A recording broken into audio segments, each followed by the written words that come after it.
welcome in Brussels. You know, I'm representing Brussels, so I'm very proud that you organized this in Brussels. And also very honored that you asked me to talk about the impact of AI. And if you ask yourself, why AI? Then the answer is quite simple for me. It will make us more human. And I know this is quite provocative, because most of the people think, well, it's technology, that's not very human, and it's hardcore nerds that are working on that. And so I would like to give you, to start the day today, give some more context. So I will bring you more in general what is happening in society with this technology, but also profoundly about our lives and our companies, and so your work and what we stand for. First of all, we live in a world with 5 billion connected people. You know that probably we have 5 billion people connected to the internet. You can, if your children are going abroad, you can stay connected. We can do video conferences. It's thanks to this general connection that we survived the corona crisis. Imagine that we would have been through the corona crisis without this worldwide connection. That would be complicated. But the internet is not new, it's from the 90s, so in the meantime it's old school. What really changed our life was not the internet, it was a little device that you've hugged this morning before to hug your partner, which is the smartphone. And that's also not really new, it's from 2008. But we forget how impactful this is on society. We get used to it, and so we find it normal, but it's absolutely normal. And therefore I want to get you back in history.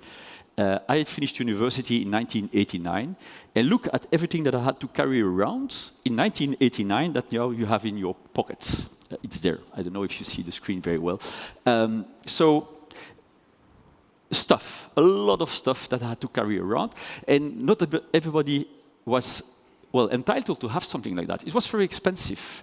And so, for example, I had a computer, but I had no Walkman, and very few people had a computer at that time.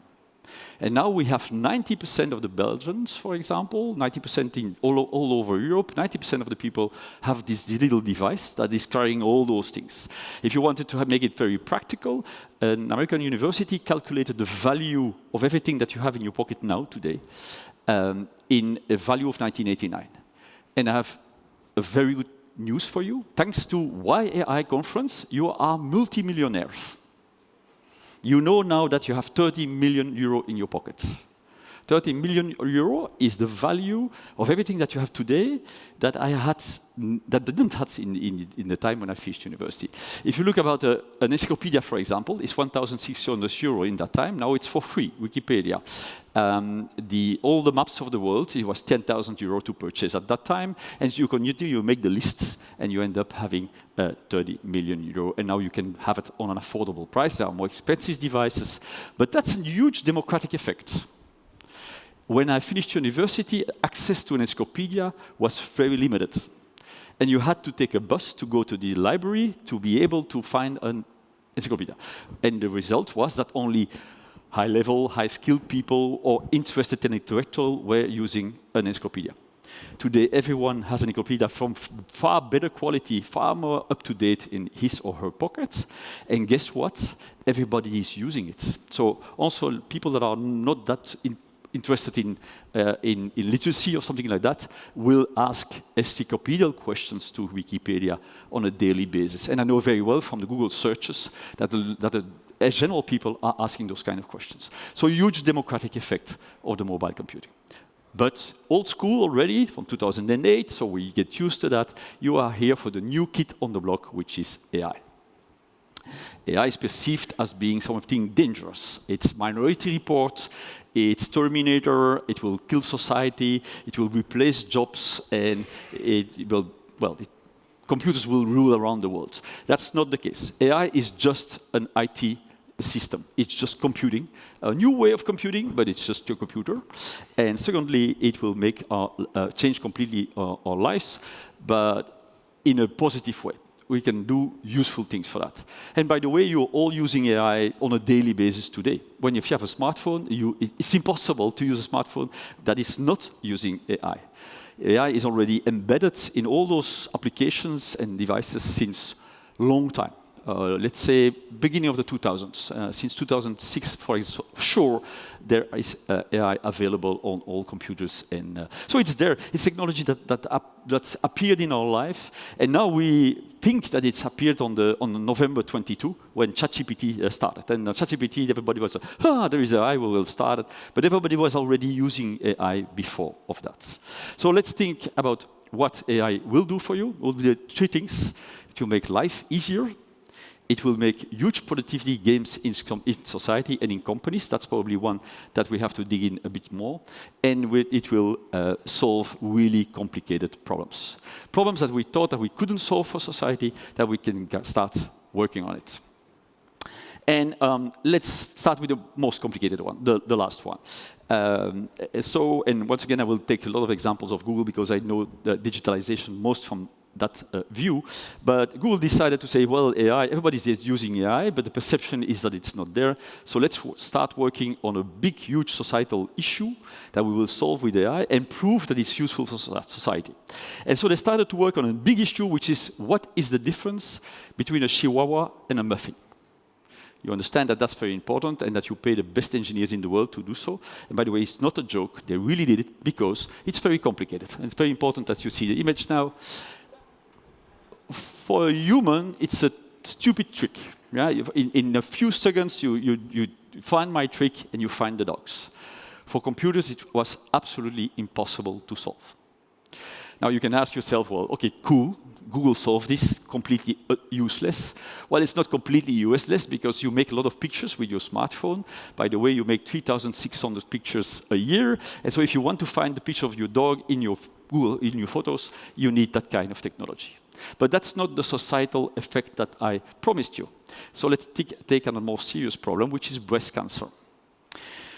You understand that that's an important problem. But what you may not know is if you go to a radiologist for a diagnosis of breast cancer, 1 out of 3 diagnoses will be wrong. So we are in 2025. We can do amazing things, but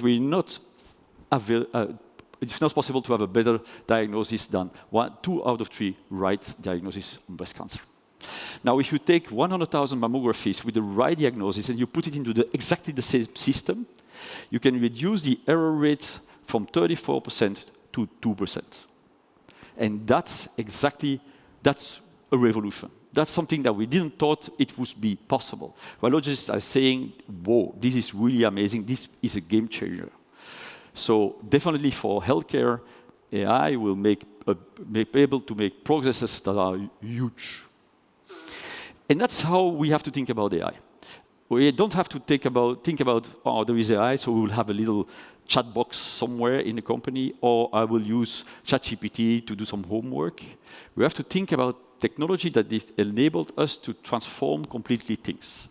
Healthcare, as example, but also in companies. The quality in production, customer interaction, or just office work. If you apply AI on office work, and a stupid example, you apply Copilot or Gemini in your mailbox, you can be 30% more efficient in replying to email. I think there are definitely a lot of advantage on that. Nobody gets happy of spending time of answering emails. You want to be in interaction with humans, you want to answer questions of customers, you want to do a lot of things, but you don't want to spend all your day answering emails. So having a Copilot that helps you to answer emails faster, it's super interesting.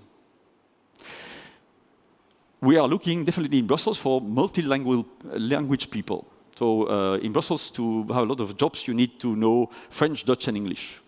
Well, that's nice, but it's very hard to find. If you do your mail with a Copilot, you can answer emails in 130 languages without having any trouble. So now people that are not so fluent in languages can be the one answering to customers all over the world in all kinds of languages and be good at it. My daughter is a scientist, but she's very bad at writing in English. And so she was always considered as bad. Not because of our science, but because of the communication skills to make paperwork in English. With ChatGPT, she's now on top. She's now thriving. She's now showing that she was really knowledgeable about what she was doing. So we can take some talents that were hidden before because of the language barrier and open it up. That's the kind of things that we have to do to think about this AI transformation. How can we make companies more efficient? How can we make our daily life better? And how can we solve big problems? The only problem is that this technology is so impactful that it has a huge impact not only on the people that are using it, but on society. On society, on companies, on governments. And so we have to think it about twice. And that's why I'm here. I think we have to be knowledgeable about it and have conversations, because nobody knows exactly how society will look like with this AI, but we know that something will happen. The best way to think about it is that we are in the 4th industrial revolution. There are 4 industrial revolutions in its history. The first industrial revolution was steam power. The second one was electricity. The third one is computing. And now we have this digitalization in AI. Digitalization in AI is one big revolution. We have 3 waves of revolution connected to the internet, mobile computing, and AI, but it's one big transformation. And now this Gen AI is just another way of having AI. How do you think about the industrial revolution? Well, if you have an industrial revolution, is that there is technology coming in society that will have to reinvent everything. So we will do some stuff, but because the technology is so different, you have not to just embrace a bit the technology, you have to reconsider everything you do, because in a company, for example, all your processes were based on old school technology. Imagine the world without electricity, and then there is electricity. It's not that you hire an electricity manager and that you just replace steam by electricity. You have to review everything. You can create lighting, and if you can create lighting, you can work on different hours. You can start to create computing. So we are in this same revolution that the electricity revolution now with this AI evolution. And you have to see that not as a negative thing, that we will be disrupted by this new technology, but more as spring. We will be able to reinvent our society, because our society is not perfect.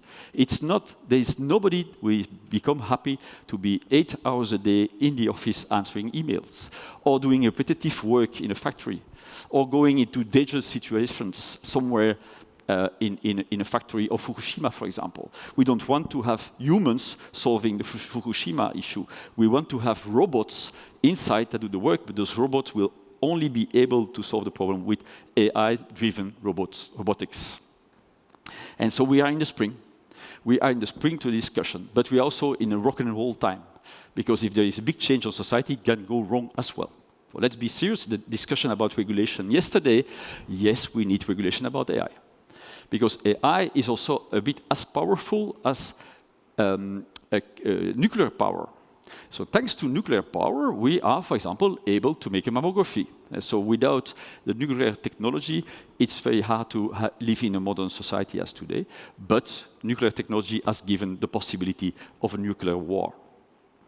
And so for AI is exactly the same. AI will make a better world, more healthy, less riskful jobs, but it is also making it's very risky if populists are taking this technology to manipulate you or to create fake news or all those things. And so, yes, we need to regulate AI, but in a practical way, because we have to be fast. Europe has developed this technology, adopt this technology as fast as the Americans or the Chinese or the Russians do, because otherwise we become old school and we end up being Bruges instead of being this healthy, democratic society that we live in today. But because of this technology is so impactful, it's not only a thing of technology and company and economy, it has also impact on humans and how we behave and work and live together. That's why I believe we are not a Homo sapiens anymore. You are not a Homo sapiens anymore. You are today, you are a Homo digitalis. And Homo digitalis is an evolved species that is just more evolved than Homo sapiens. Why? Because we have now this technology which is just mind-blowing. We experience that as some new stuff, but if you take some distance, imagine that your grandfather would look at you today and see you doing things with, let's say, the smartphone. You can watch videos, all videos of the world on this little device. You can talk to somebody in Copenhagen, and 2 minutes later, or somebody in Singapore, your grandfather will say, this is nuts, this is Martian, this is science fiction, this is impossible even to imagine. No science fiction film has really imagined what we do with technology today. That you would be able to talk 130 languages is something that nobody has predicted and makes it more human. But as always, when we become and so I think we don't have to talk about artificial intelligence because that's a very negatively perceived world as being artificial, which is not human, while it's make us enable our life, and so it's augmented humanity. We can go to augmented humanity, but we have to manage this process. Because once again, when this huge technology comes, it can be augmented humanity or it can also destroy humanity. It will create jobs, not kill jobs, but if we not embrace this new technology, then we will be competed by other companies or other continents, and then it will kill jobs. But it's not killing jobs by itself, it's creating jobs if you don't adopt the new technology. And that's something from all the Industrial Revolution. If you miss a revolution, you kill jobs. If you embrace the technology, you create jobs. And that's why I'm here, just to let you think about it. Will that be an easy process? Definitely not. Will there be issues? Yes. And that's what but how do we solve this? Together, thinking about it, understand it, embrace it, learn about it, experiment, and be aware of the risks and manage those risks. But therefore, we have to reinvent our society. And if say reinventing things, it's everything. And you see a list, it's not a full list, but there are very risky things here. Education, democracy, media, but also cities, mobilities, and all the companies you work for, also your own organization, also unions have to be reinvented with this technology. How is the union organized today? What is based on old school technology? How do you use new technology to be more performant today? Now, that's a huge list, so I thought I'd take two examples, just to, we can have a discussion on all these words, but I took two, which I think was relevant today, how we reinvent mobility and logistics, because that's what you are doing that, and now we reinvent work. It will not be perfect, and a 5-minute pitch about it is quite hard to do, but let's do the test. So let's first of all, how do we invent logistics? The first question is, why should we? It's working. We have boats, we have cars, we have whatever, but it's definitely not efficient. We are stuck in traffic.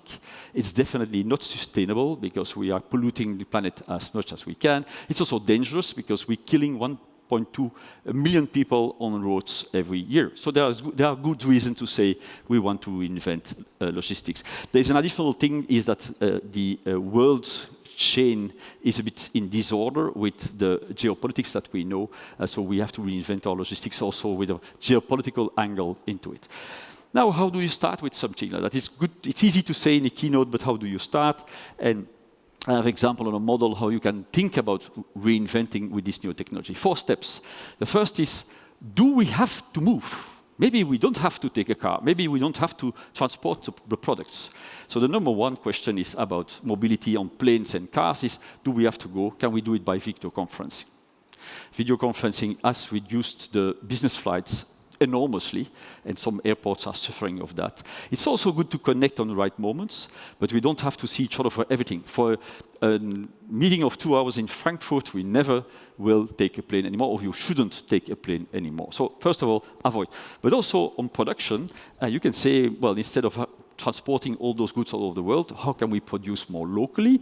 And then you say, well, because the salary cost is too high in Europe. But if you automate your production, if you do 3D printing, you can re-industrialize. The bad example is Tesla, but Tesla has started in the place with the highest wages in the world, which is around Silicon Valley.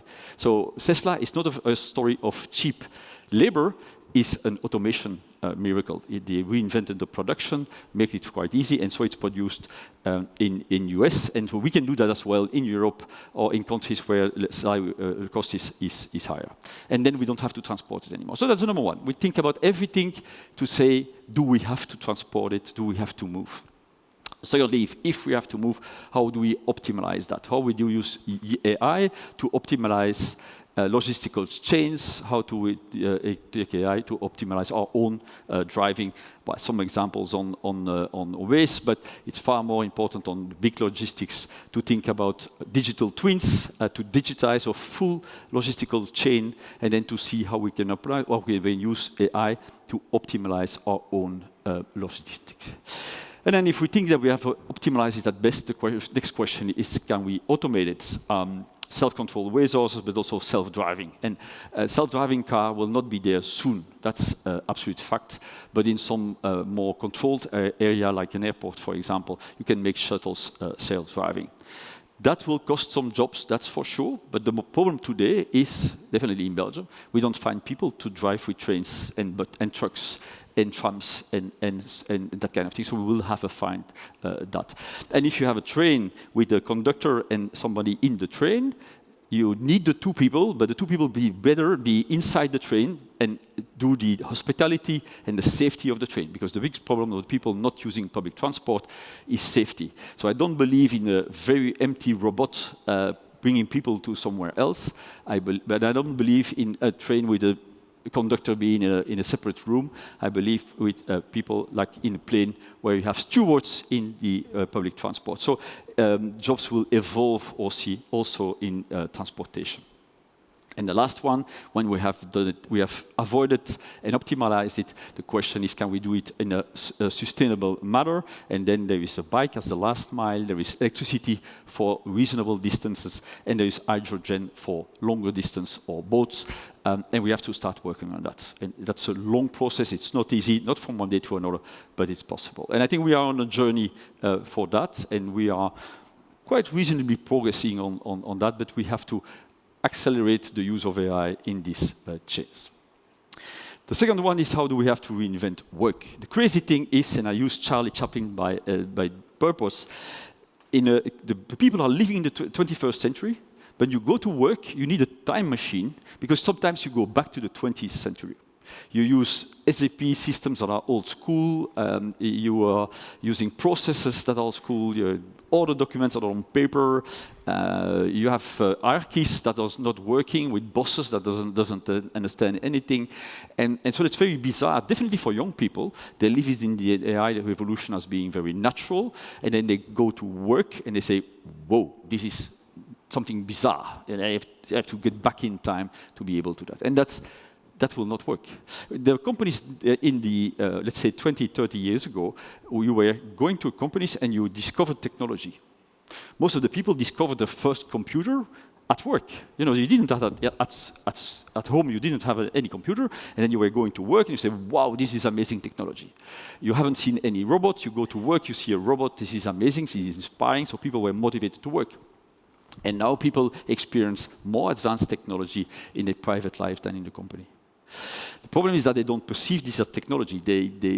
Nobody is, when they use Google Translate, they don't think, I'm using high-level generated AI technology.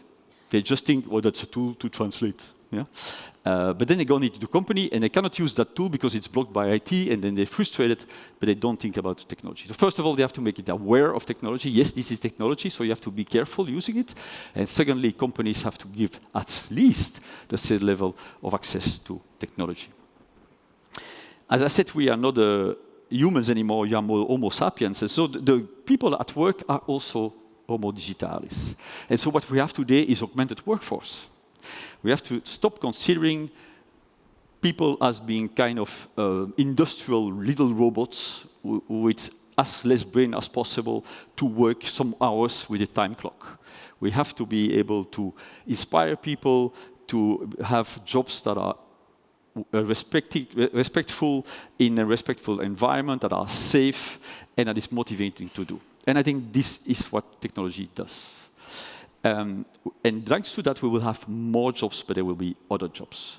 There are statistics about that. It's around 7% of the jobs that can be killed over 10 years' times about the AI revolution. It's a lot of people, but it's quite few if you take it by year. If on 7% on 10 years' time, it's not that much. But 65% of the people in this 10-year time will experience a big transformation of their job. Will it create jobs or not? I will give you one example about accounting. In accounting, accountants used to take 50% of their time key in invoices. So literally, you receive a paper invoice, you key it in. That was 50% of their job, and put him on the right account. Today, most of the accountants are using already AI, where they recognize invoices, and those invoices are booked automatically. So, in fact, 50% of the bookkeepers should be on unemployment, because we killed with AI 50% of the time that they were spending some years ago. And guess what? In Belgium, one of the things that we cannot find are bookkeepers. So that's a paradox. And the paradox is that bookkeeping is not keying invoices. Bookkeeping is advising companies on their financial situation, understand how they get their money from customers, understand the balance sheets, understand loans, those kind of things. And now they can spend more time advising the companies, and that's very useful because we live in a very complex world. As you may know, companies are in a far more complex situation than they used to be. They used to have purely financial reporting. Now they have to do financial reporting and ESG reporting. We used to have a very local activity. We are now international activities, etc. A lot of more regulations. GDPR came up. Accountants are playing a role in that. And I think it's more interesting to be in accounting in this new world than keying invoices day long. And that you can apply on almost all the jobs. But once again, this will not happen by accident. We have to manage that process. We have to get in discussion. And there will be companies that are doing it wrong, and that needs your other way of thinking. It's a debate about that. And so I think you have a very important role to play in this moment in time. As union, you can block it, and then you will kill jobs.